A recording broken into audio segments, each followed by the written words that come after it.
O Diário do Centro do Mundo de hoje vai falar sobre intolerância e poder.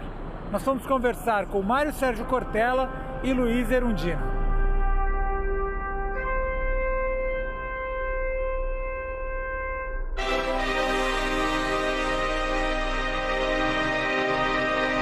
A intolerância já bateu na sua porta?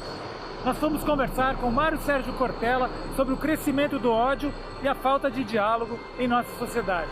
Mas antes, o essencial. A incompetência do interino atingiu novos patamares. Ele fez seu milésimo recuo ao desistir da nomeação de Marcos Beltrão para o turismo. Beltrão é indicado por Renan e responde no Supremo Tribunal Federal por falsidade ideológica. Temer pediu ao presidente do Senado que sugira outro sujeito para a pasta.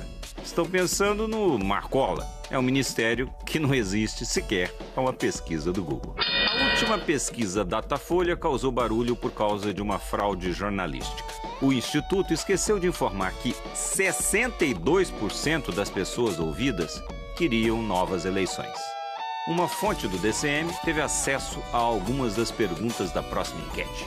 Uma delas é a seguinte: supondo que Michel Temer fosse a única opção no mundo, além dele ninguém, e que seu cachorro dependa dele para viver, você gostaria que Temer continuasse presidente, pelo amor de Deus? Filósofo Mário Sérgio Cortella e a intolerância.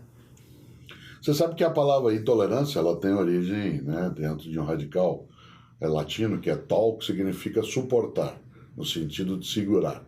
Por isso, tolerar é segurar. Intolerante é todo aquele ou toda aquela que recusa a existência daquilo que ela não segura. Uma pessoa intolerante é aquela que acha que a única referência que existe na vida é o ponto de vista que essa mesma pessoa carrega, e quem não é desse modo ou é exótico, ou é estranho, ou não é humano. Há muitos modos de traduzir a intolerância. Por exemplo, no campo da religião, eu posso chamar aquele que não tem a mesma religião que eu de infiel. Isto é, aquele que não crê na verdade que é a minha. Eu posso ter a intolerância no campo do futebol, da política partidária, da convivência em relação à orientação sexual. Isto é, em última instância, a intolerância é a recusa a outros modos de ser. O Brasil passa por um momento em que o véu descobriu essa intolerância que já existia. A gente passa por um processo novo de intolerância no Brasil, ou ele sempre existiu e ele só foi agora revelado?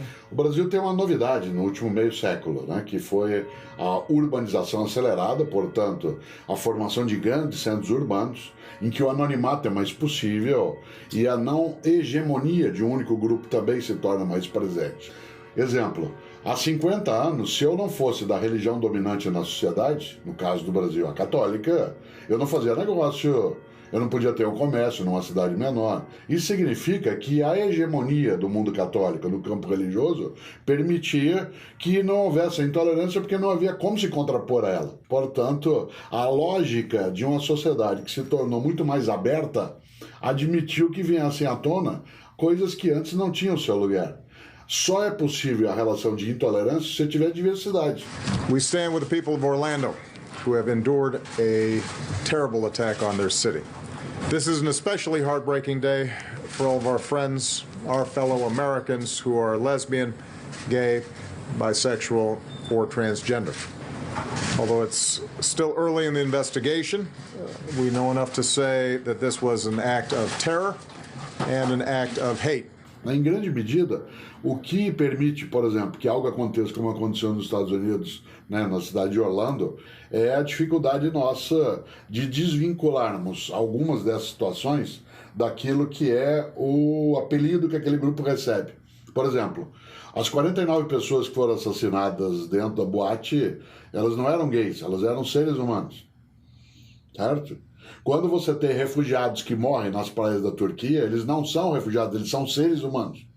Porque a ideia de que você possa ter o gay, o refugiado, o indígena, o sem terra, o sem teto, tudo isso dá uma diminuição de estatuto em relação à pessoalidade que aquele ser carrega. Quando você coloca ser humano, você dá uma identidade imediata. Então esse esvaziamento conceitual a intolerância carrega quando ela tenta fazer com que aquele que não é ser humano, né, ele seja entendido como menos. Toda vez que eu coloco ele no mesmo patamar, aquela intolerância fica colocada num nível diferenciado. O ataque feito na UNB ou no Rio de Janeiro, ele é apenas uma possibilidade que a democracia coloca hoje. Eu acho que a gente vai ter de conviver com essas condições em que um grupo vai, né, e decide ocupar um espaço e o outro vai e o desocupa. Nesse movimento, as intolerâncias aí, elas são de natureza diferente. Eu acho bom demais que isso possa vir à tona, né, no Brasil, porque quando ele é disfarçado, ele é muito mais perigoso. Né? E quando essa questão da intolerância ela vem desse modo, em que um grupo se identifica e vai e faz, o nível de confrontamento de natureza teórica ou judicial fica muito mais evidente. A hipocrisia do PSDB quando critica o PT pelo mensalão do partido, sendo que o deles ainda sequer foi julgado? Eu não conheço o caso concreto para tratar dele especificamente. O que eu vejo pela mídia, né? O que eu vejo é que muitas vezes as pessoas colocam a responsabilidade da corrupção sobre um partido A ou um partido B, um governante A ou um governante B. Mas o que nós vemos ao longo da história, quando nós olhamos para a história do Brasil, é que a corrupção não tem partido, a corrupção não tem cor. A corrupção foi praticada ao longo de toda a história por diferentes partidos e governantes. Esse nome Lava Jato é apropriado? É curioso porque o jato é menos importante aí do que a ideia do lava. Né? Veio à tona algo que o Brasil já tinha durante décadas e décadas e que a luz estava apagada. Quer dizer, eu sempre digo que o que nós temos hoje no Brasil não é a corrupção em larga escala, mas é o começo da apuração e do desvendamento de mecanismos de apodrecimento, né, da nossa condição. Nós estamos, no momento, apurando só o recurso público que é furtado no caixa. Falta a segunda operação, que é aquele que impede que ele chegue ao caixa, que é a sonegação.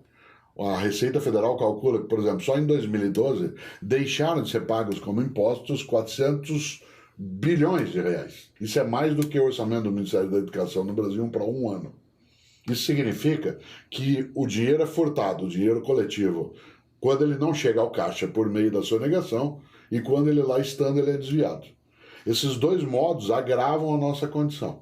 Né? E é claro que essa condição ela faz com que, né, o que nós temos, né, no nosso dia a dia pareça pouco perto do que a gente poderia ter, e é verdade. Cada vez que a gente enxerga hoje uma fila no hospital, né, uma ausência de qualidade de atendimento numa estrutura escolar, né, déficit na área de saneamento, você imagine todos os milhões e milhões. O que é que isso significa de degradação, né, de uma nação? Nessa hora eu concordo com o Darcy Ribeiro, quando ele, por exemplo, na minha área que é a educação, ele dizia que a crise da educação no Brasil não é uma crise, ela é um projeto. Qual é o teu prognóstico para os próximos passos?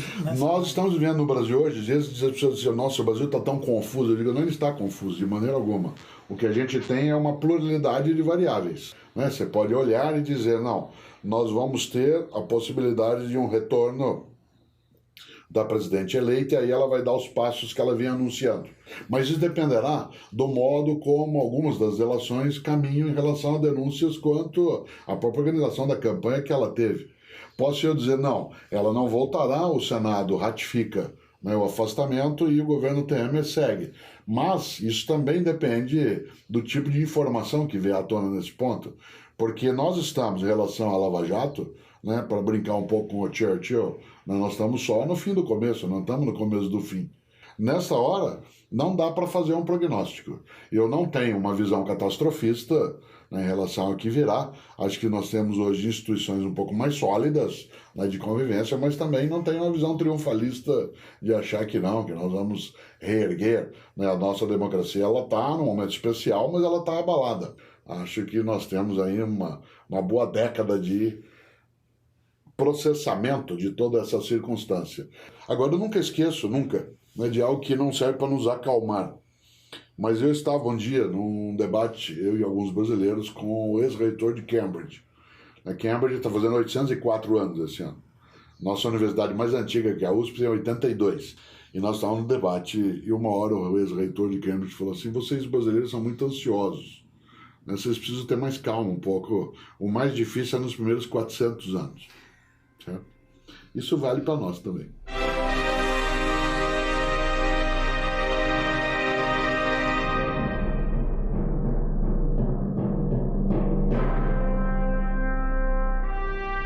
Bandeirantes, Record, todas elas são cabeças de rede, grandes cabeças de rede.